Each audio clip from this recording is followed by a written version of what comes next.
Philippine में एक church है, उसके पास्टर है पास्टर पीटर तांची, और उन्होंने कहा, मैं इंग्लिश में पढ़ता हूं फिर मैं ट्रांसलेट कर दूंगा हिंदी में। उन्होंने कहा, if you have no desire for Bible study,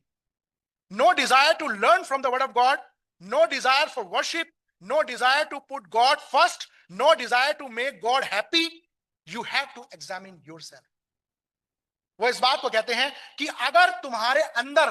परमेश्वर के वचन का अध्ययन करने की इच्छा नहीं है, उसके वचन को सीखने की इच्छा तुम्हारे जीवन में अगर नहीं है, परमेश्वर की आराधना करने की इच्छा तुम्हारे जीवन में नहीं है, और अगर तुम परमेश्वर को अपने जीवन में प्राथमिकता नहीं दे रहे हो और तुम परमेश्वर को अपने जीवन से खुश नहीं कर रहे, तो आपको अपने जीवन को जांचने की आवश्यकता है। वो कहते हैं, new nature, new appetite, new desire. नया चरित्र,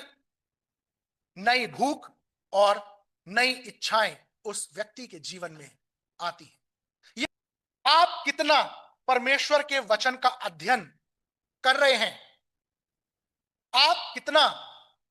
परमेश्वर के वचन से सीख रहे हैं, आप कितनी परमेश्वर की आराधनाओं में जुड़ रहे हैं, क्या परमेश्वर आपके और मेरे जीवन में प्राथमिकता रखता है, या फिर आराधना के अलावा भी बहुत सी चीजें हमारे लिए इंपॉर्टेंट रखती हैं जिससे कि हम परमेश्वर को प्राथमिकता नहीं दे रहे हैं। अगर ऐसा है कि हम